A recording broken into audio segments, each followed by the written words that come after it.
Holy fuck, we are back. Not with this rap shit, nuh-uh. We back with something special. That took a long time. Took a long time to make.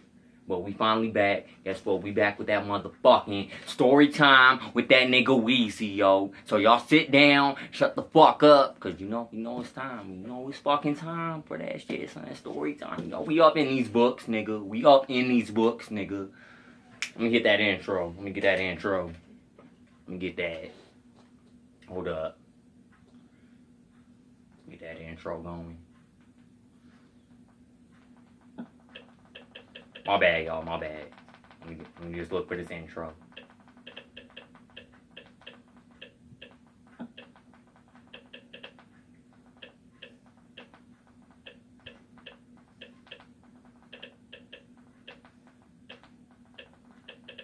Alright, here we go, y'all. Here we go, y'all.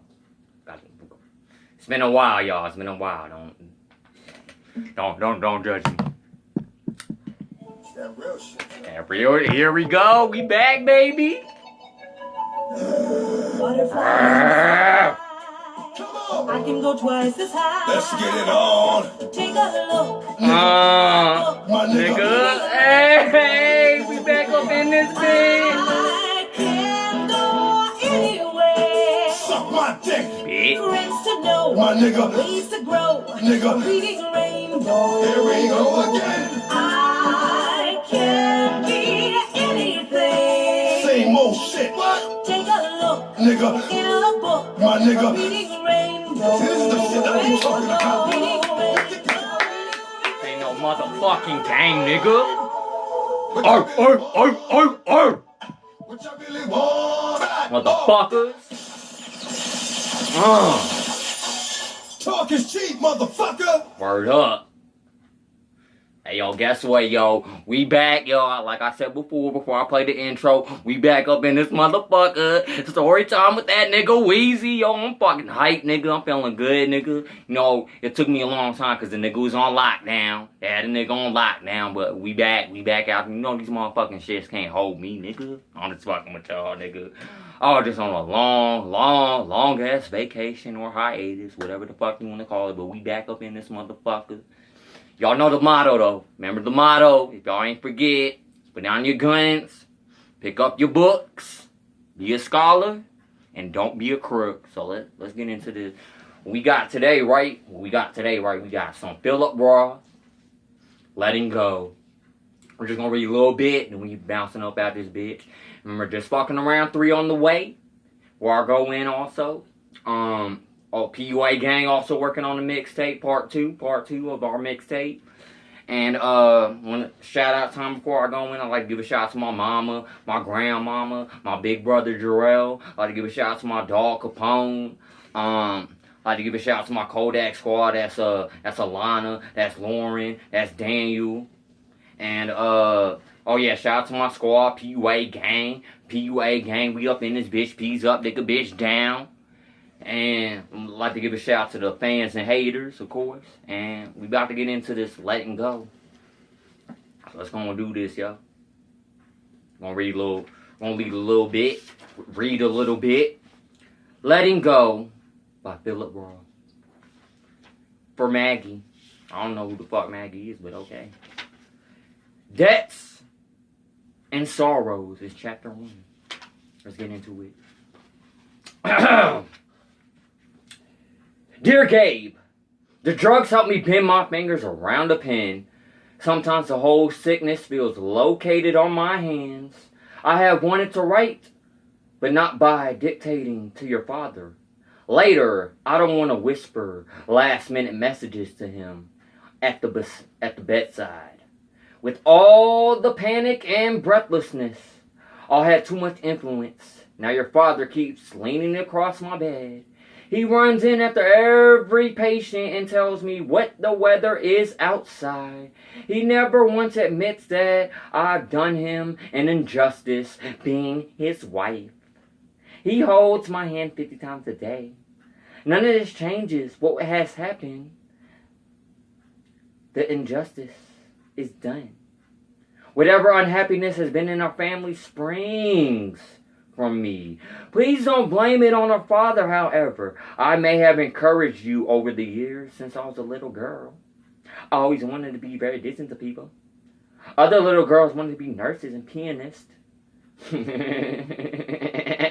let me stop being mature. They're less dissembling. I was clever. I picked a virtue early and hung on to it. I was always doing things for another's good. The rest of my life I could push and pull at people with a clear conscience. All I want to say now is that I don't want to say anything. I want to give up the prerogative allowed normal dying people. Why I'm writing is to say I have no instructions. Your father is coming in again. He's carrying 3 kinds of fruit juices. Gate. It's to him. I should admit all this. He won't condemn me until I do first. All through our marriage, I've been improving his life for him. Pushing, pulling. Oh, descent. Dear, the pen keeps falling, and the pen keeps falling, and the pen keeps falling. God damn, this girl can write. But let's look. Moving on. Let's read what this. Let's read what this girl got to say.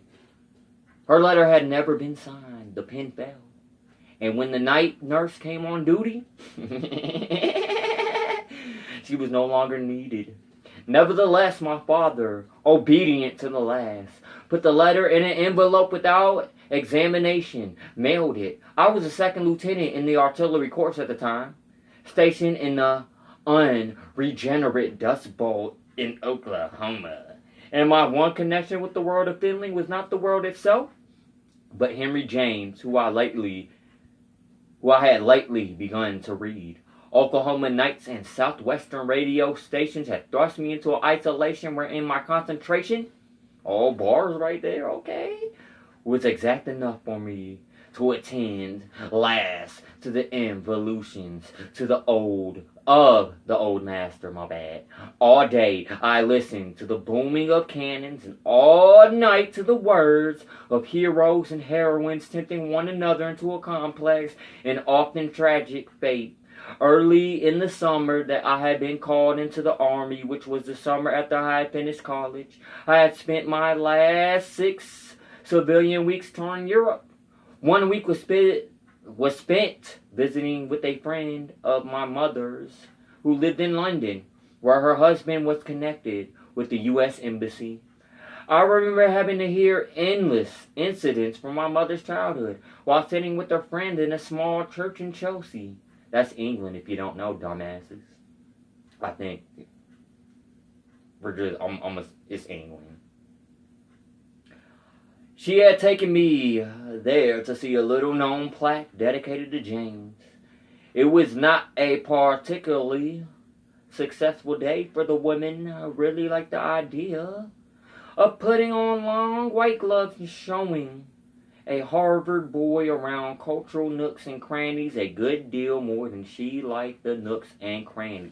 But I do remember the words engraved onto that small, gray, oval tablet. It was written of James that he was lover, interpreter of the fond anemones of brave decisions. So it happened that when I received the letter my mother had written and my father had posted, I was reading Portrait of a Lady, and it was into its pages that I slid the envelope and its single sheet of barely legible prose. When I returned from the funeral and in the weeks following, I read and reread the letter so often that I weakened the binding of the book. In my grief and confusion, I promised myself that I would not do no violence to human life. Not to another's, and not to my own. It was a year later that I loaned the book to Paul Hers, who looked to be a harried young man rapidly losing contact with his own feelings. He might have been hearing the boom of big guns, bang bang, going off all day himself.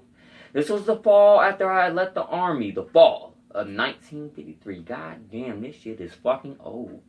When we were both enrolled as graduate students at the University of Iowa, Paul's costume at the time was the same day in and same day out. I know it doesn't say that, but I'm rewording it. I'm paraphrasing, motherfuckers. Khaki trousers, threadbare around the back pocket, a white tee, shapeless around the arms, tennis sneakers, and occasionally socks. Whoops. He was forever running. It was that brought him to my attention, and forever barely making it. The point of the briefcase, my bad, again, could be seen edging through the door just at the moment that the first unlucky student in our Anglo-Saxon class was upon the read aloud Beowulf. Leaving the library at night, I would see him streaking. Whoops. I keep fucking up, but, you know, like I said, this is the first one in a while, y'all. Him streaking up the stairs after some reverse book, even while the head librarian turned the key in the lock. He would stand shivering in his t-shirt until she broke down and let him in. He was a man who evoked sympathy, even if he did not come right out and ask for it. Even if he would not ask for it, no heart could remain unmoved by the sight of that dark, kinky-haired, black-eyed head racing towards the closing doors or into them. Once shopping for some bread and milk, I saw nearly break several of the major bones of his body at the entrance to a downtown grocery store. The electric eye swung the door out at him, just as he had turned, arms laden with packages, to watch a cop stick a ticket under the single wiper of his battered green double-parked Dodge. Get your shit tuned up, motherfucker. I lived alone at the time in a small apartment near the campus and was having troubles of my own. I was about ready to find somebody to complain to. One day in November, the hers was darting from the Anglo-Saxon. I stuck myself with it in this path and asked him over the union for a cup of coffee. He couldn't make it. He was supposed to have been somewhere else 5 minutes earlier, but on the parking lot to which I accompanied him, and where he sat yanking at the throttle of his car, I managed to put something in about James. And the next time we had class together, I brought portrait for him to take home and read. I awoke that night remembering that tucked in the pages of the book I had pressed upon him. Getting a little intimate there, okay. Somewhere between the hopes of Isabel Archer and her disappointments was my mother's letter. I couldn't immediately get back to sleep. Alright, we're gonna make it short. We're gonna make the story time short. But we done. Y'all know the motto once again. Put down your guns, pick up your books, be a scholar, and don't be a crook. We out this motherfucker. I'm gonna play that intro one more time. Remember, we got more story time on the way. There's fucking around 3 on the way. PUA Part 2 mixtape on the way. And we got a whole bunch of shit on the way, man. Don't worry about it. We coming back. Weazy back up in the flesh, baby. He back. He is back. But anyway, let's play that intro. Signing out. Story time with Weazy, Part 5, motherfuckers.